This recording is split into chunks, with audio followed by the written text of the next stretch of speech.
Hello everyone, welcome to Jerry Haas Race Cars, and big thank you to John DeFlorian for taking the time out of his Sunday morning, and hopefully we get this out to you, the viewers, as soon as possible. John, it's so great to see you on your turf. Boy, so much has happened since 2020 when I was here last, okay? That was a great time. That was a great visit. And you can check that link out below. That's the shop visit for Jerry Haas Race Cars. It was such a magical time. That was the time, 6.179, 228.23 miles per hour. That's when JR Carr became the quickest, fastest on the quarter mile here at Gateway, John's home track. And I think we came by the next day to do an interview with him, and you can check it out below. But John, again, how was that 5 years ago already, though? Seriously, how did that go by that fast? I really can't believe it. We were just over in front of a brand new chassis. We can't wait to talk about that. But we were talking about the state of the mountain motor industry, the state of the mountain motor pro stock community, and I gotta say, I get excited about this, and you all know I do, right? But I don't think I am as excited as John DeFlorian is about this class. 5 years ago, 6 years ago, if you remember, the class was on the ropes. PDRA, they had four guys showing up for a race. And now, John, this week, you and all of the mountain motor guys and girls get to go down to Galat Motorsports Park, IHRA, 21, 22, 23 cars are ready to compete with you, an NHRA champion at Mountain Motor Pro Stock, Johnson's Horsepower Garage, Mountain Motor Pro Stock. Man, there's a lot that we have to talk about today, and we hope we can get it done. I hope I don't run out of disc space, but this is going to be one heck of an interview, I'll tell you that. There's so much to cover here. I have a list, okay? But I don't want to, John, you were really on a roll back there in front of that chassis. And oh, by the way, there's a brand new Mountain Motor Pro Stock chassis back there, and I'll show you in a little bit. But we're going to try and stay on schedule here so John can get back to his Sunday, get back to his family, and we don't take too much of his time. So John, here, Jerry Haas Race Cars, you have a Mountain Motor Pro Stock chassis on the jig, starting to be built.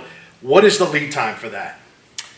That car there will be completed and ready to go by, hopefully if everything goes well, somewhere late February, so they can get out and go do some testing. All right, so it's November now, okay?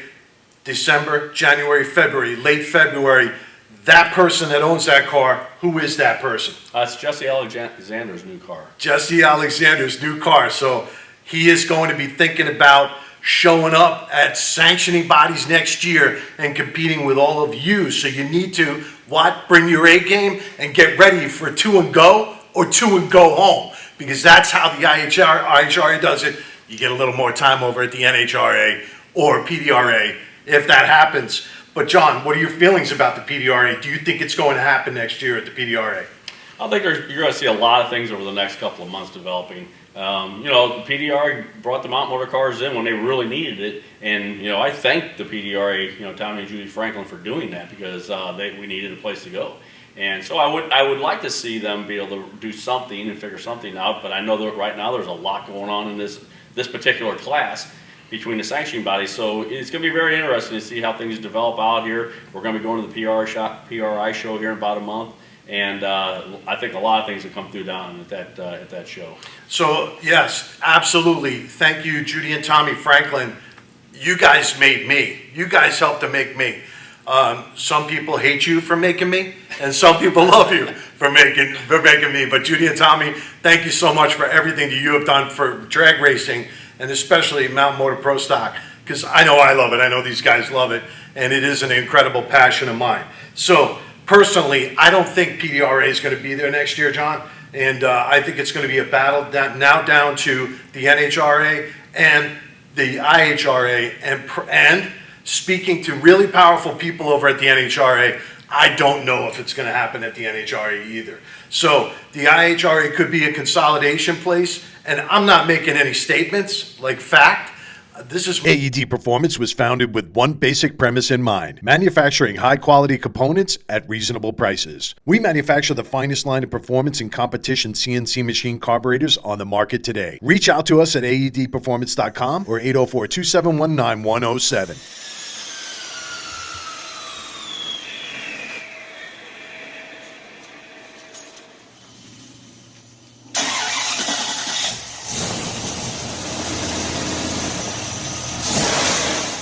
If we can help guys like that, we can help you. This is my assumption, my opinion of everything that I've taken in, all the information, all the wonderful people that give me their time, and when I ask them the hard questions, this is how I think it's going to go. I could be wrong.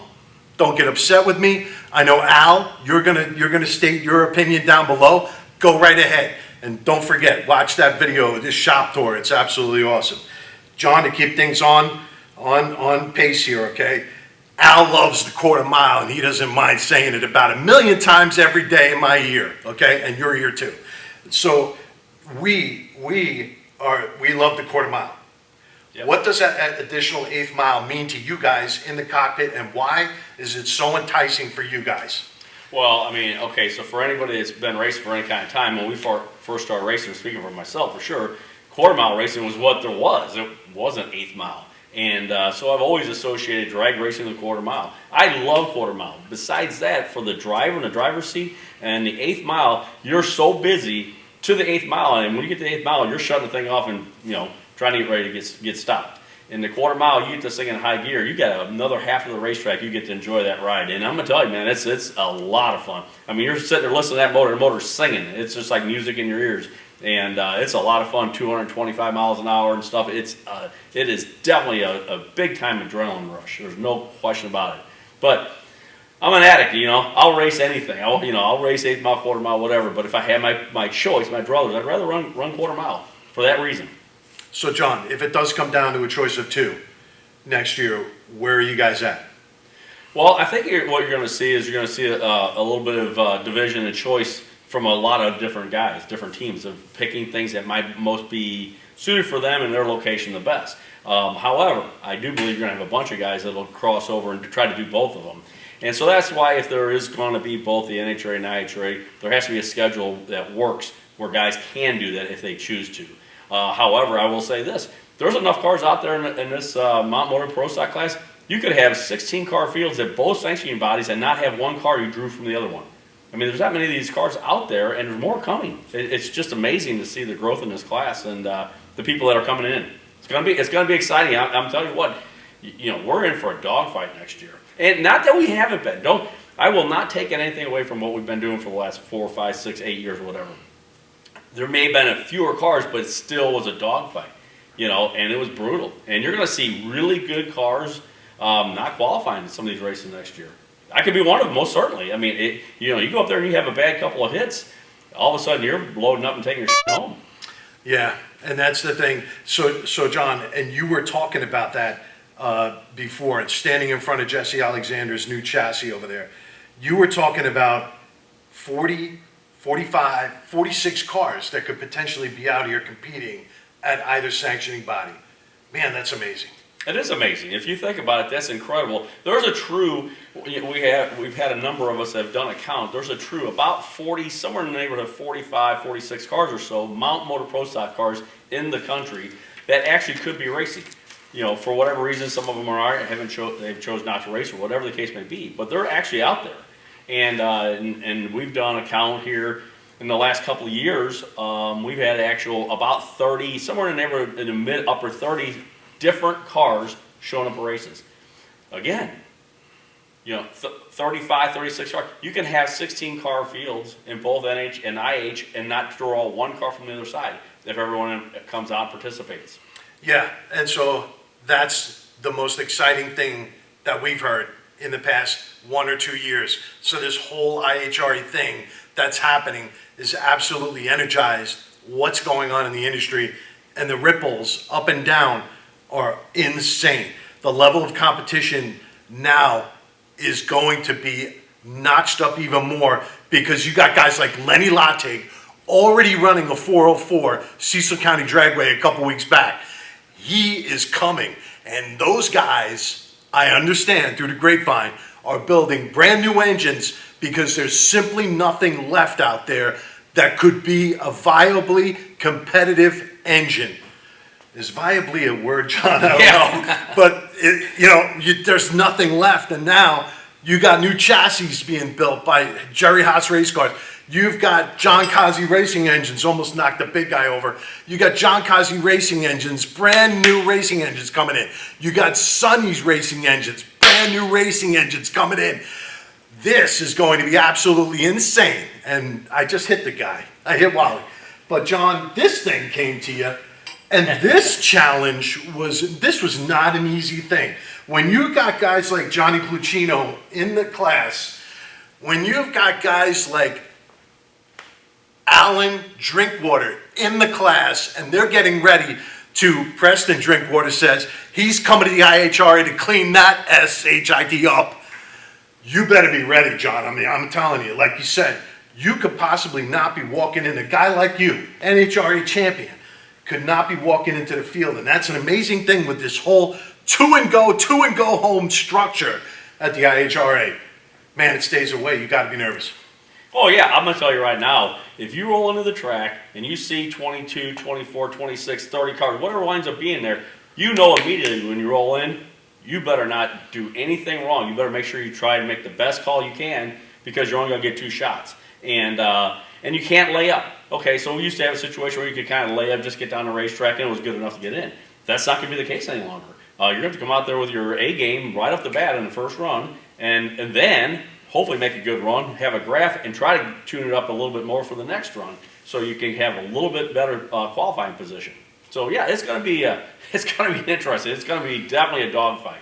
There's no question. So John, the whole year this year for you, man, you have had struggles like we could not believe, and you were seriously talking to me. I'd call this guy up and congratulate him for winning a race, and he would be telling me like, you know, I don't know if we're going to make it. We just broke this, we just broke that, and I don't know if, I think we're done, Scott. I'm like, what? What are you talking about?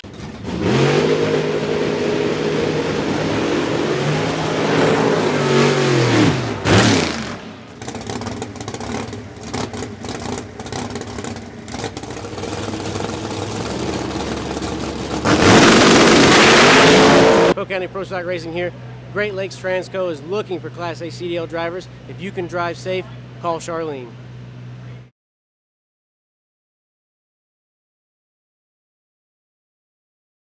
John, you know, you battled so hard for this trophy this year, John.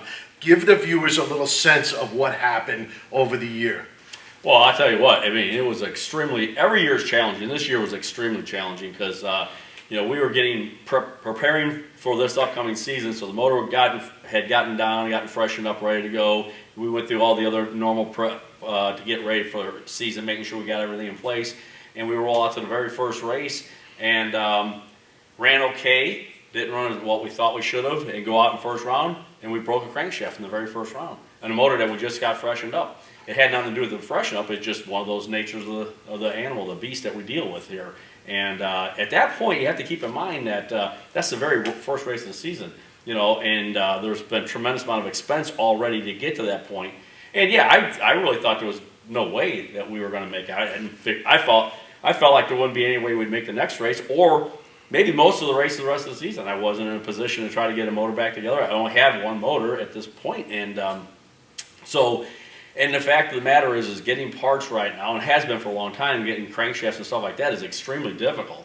And fortunately, in this case here, Kazi had one there, which was just a godsend because, you know, he don't have that crankshaft. There's no way this could have happened. No way. So, yeah, the beginning of the year was really a struggle. I can't thank Kazi enough, John Kazi and all the people down there, because if they didn't do what they did and bust their ass and get this motor together, there's no way we would have made it. And the only thing that we had going for us is that we had about a month between that race and the next race, which was Epping, to try to get it together. And it was a thrash. I'm going to tell you right now, it was a thrash. There was a lot of all-night driving, you know, getting the motor, getting back, getting the car together, and literally put the car together and left and went directly to Epping. And I had a few people ask me if you guys going to test it. I barely got the car together. I have no ability to. I have to get to the track. And we were rolling Epping up there. We ran, you know, fairly well, but the problems just persisted. We wound up tearing up. We had 2 clutches. We wound up tearing up everything we had in the clutch department. And again, here we are. I was like, I don't know what the heck I'm gonna do, you know. And I. So was that when Ram Clutches stepped in and helped you guys? Yeah, out? You know, I shot Pat a text at Ram, and I said, hey, if there was any way, would I be able to get a clutch for the very following weekend because we were going from Effingham to Bristol the very next weekend. You're talking about 5 days. And he had texted me back. It was on a Sunday evening when I texted me. He had texted me back. He said, call me tomorrow morning. But he said, yes, I think so. And by the time I called him the next morning, which was about 9 o'clock, it was already underway. So John Kazi steps up with the crank. Yes. Pat Norshus steps up, ramp clutches with a clutch. I mean, these things have a tremendous lead time, John, if I'm not mistaken. Yeah, normally. Right? Yeah, normally. And so here it is. So it's like shaping up to be one of these God things. So keep going. Come on. Yeah, and so that's exactly what happened. And he said, yeah, I'll get it together. You'll have it by the end of the week. And we were literally loading up, leaving, and going straight to Bristol. We had no choice. We get down there, and he gets the clutch all put together and everything done. And we got the clutch out the track on Thursday. And here we are putting in now a brand new clutch in the car, only one of which we have now, but a brand new clutch that we have no data on whatsoever. And we were sitting there, well, what are we going to do? I don't know. We just purely guessed. We said, and you win the race. Well, yeah, we were there because we're getting ready to roll into Bristol first round of qualifying. And again, we just made a couple runs on the motor at the previous race, and it's fresh and new. Now here we go with this brand new clutch. It's like, I don't know, we'll just have to guess. And we made an educated guess, I guess, and went out there and made a really good run. And we were floored. I mean, it worked perfectly. Came back, we were making small adjustments from there, and then at that point, it just seemed like things really started to shift. Because we ran really well, and we wound up winning that race. So we went from the agony of defeat, basically, at Charlotte, I figured we're done, to now, hey, we won a race. I mean, it was just mind-blowing to think about what had happened in basically a little over a month, and how that would have gone. And from that point, the year really had kind of made a shift, and we hadn't had much racing luck the last couple of years. We just hadn't. And this year we got some racing luck as well. So, all this stuff kind of fallen into place, and a lot of great people that contributed to this. We talked about Pat Norshus, talked about John Kazi. If they don't do those things they do, there's no chance of it happening. But you have to really back up to the beginning of the season before it even started. If I don't have Total Seal, Matt Hartford and Total Seal come on board, again, we wouldn't be racing. So it was just amazing to see all the things kind of fall into place as they did. And here we are rolling out of the third race, Bristol, rolling out of there with a win and going, what in the world happened? How did this happen? And then, rolling into the next race, which was Norwalk, and again, rolling into Norwalk. We were kind of in a little bit of a groove, rolled out there. We ran really well at Norwalk. When the driver didn't screw up, we ran pretty well and wound up winning that race. And we thought there's just no way this can't be happening. But we did all right. We I drove pretty well. We made some good calls and good decisions, and we wound up at the end of the day we wound up holding the Wally again. And it was like, this is crazy. Again, to have it start the way it was and where we are now at the basically at the fourth race of the season, you would have thought this can't be happening, but it did. It was, and it just kept on rolling. And that's when we learned that Lump wakes up in the morning and he pisses excellence. Okay, so Lump, good seeing you. We're so happy you keep pissing excellence, man. I'm telling you. So, and then you wrap up the season, John, and you finally get it done, and you start to feel comfortable about sliding right into it and taking this baby home.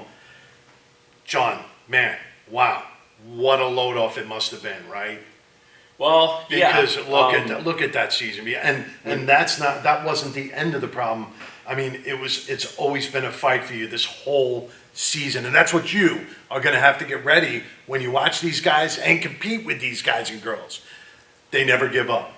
Well, you know what? You can't. I mean, in other words, you have to make a decision. You're either in or out, and this takes 110% commitment. I mean, all the way through.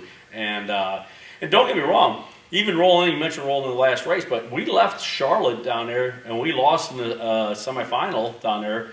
And had we won the round, we could have won the championship. The problem now is we're rolling into St. Louis, so it's the last race of the season, and Johnny and I are in a battle. If we go up here and we stumble, and Johnny goes out and has a good race, he wins the championship. It's that easy. I mean, it was.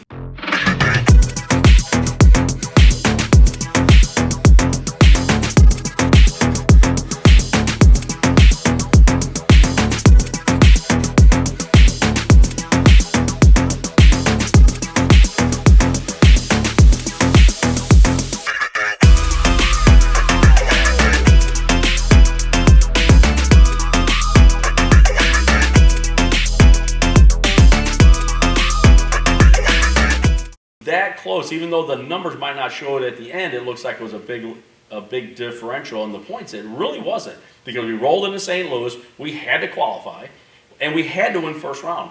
If we do that, we control our own destiny. But if we either don't win or we don't qualify or we don't win first round, it's out of our hands. It's in somebody else's hands to either we win or we lose. And Johnny goes on, wins that race, he wins the championship. So, what do you think of? Like I know what I think of, and you know what you think of when you hear this name. But what do you think of when you're going up against Johnny Pluchino? What comes to mind? Well, I've told them all the while that I look at them as being one of the best teams out there. And I've always said, and I've told them, I look at it this way: if you want to be the best, you got to beat the best, and that's how I look at racing them. And you better step to the plate with your A game, because they're going to have their A game on. They're really, really good. They've had tremendous. If you look at their last few years or so, they've been really the force to be dealt with, right? And so the whole feeling is that you better have your A game when you go up there, and you're all pulling up next to him in a round of eliminations. You can't let up at all, because if you do, he's going to wind up getting the round win, and you're going to go in the trailer. So that's the way it is. And then, John, we were talking earlier about the health and the youth of the drivers that are coming in.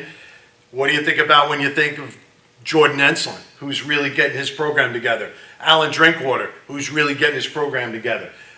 Jeremy Huffman, who's getting his program together? All these guys. Elijah Morton could come out of the blue. Stephen Boone. I mean, all these guys, top 5 competitors on any given day. This thing is full of great drivers, John. You got to know that the future is looking bright, and it's getting brighter. Even Cameron Caruso's now. All these great young drivers that are coming in, all these seasoned guys that aren't too old like us, and now, man, it's a good feeling. It's got to be a good feeling. Well, it's a great feeling for the fact that I've always said, listen, I'm getting old. One of these days, maybe not that far from now, I'll be out, because I'm just out of it. I'm old, gone, right? So we have to get all the youth to come in and be interested in the sport and participate in the sport. So we need those young guys. We need all the young people you just mentioned. We need them to come in, because we've worked so hard to build what we have. We build this drag racing thing we all love so much, right? Well, we don't want to see it go away when we go away. We want to see it to continue to thrive and to flourish into the future. And that's going to take the youth. It's going to take the young people coming in to make that happen. And we have a bunch of young people coming in, which is tremendous. It's fantastic to look around and seeing all these young faces that are in this class, and very enthusiastic. And that's what we're going to have to keep it going. And right now, the growth in the class is spectacular with young folks and some older guys that are coming in. This class is really blown up, and it is really getting. And I think it's just going to continue to get bigger. So, John, to wrap it up, you touched on it. Total Seal, right? Yeah. These guys, Matt Hartford, all of your sponsors.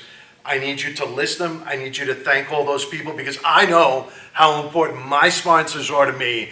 They got me here to talk to John. John, list them. Take as much time as you need. Well, just like he mentioned, Total Seal, Matt Hartford, and them coming on board was a huge benefit for us. We needed some big support, but we've had people along the way. We had Amsoil. Amsoil's been on us for over 10 years. It's been a great support system from them and a great product. Matter of fact, a lot of the other teams actually run the Amsoil product in their cars, their Mount Motor Race cars as well. So, but through that, we've had obviously other great partners with Graber Concrete, Jeff Graber. Never could thank him enough for everything he has done. And we've got some new people that have shown interest. G Sport with Eric Latino coming in and getting on board has been a blessing as well. But over the years, for me, with the people that support us and stayed with us, has been tremendous. Like I said, never could thank Amsoil enough, never could thank Jeff Graber enough for doing what they did, Matt Hartford enough doing what they did. But if you go way back, Kevin and Karen Bialco played a huge role. We weren't racing. We were down for about a year and a half or so not racing, and they opened the door and an opportunity for me to be able to get back into racing. I'll forever be indebted and grateful for them doing what they did.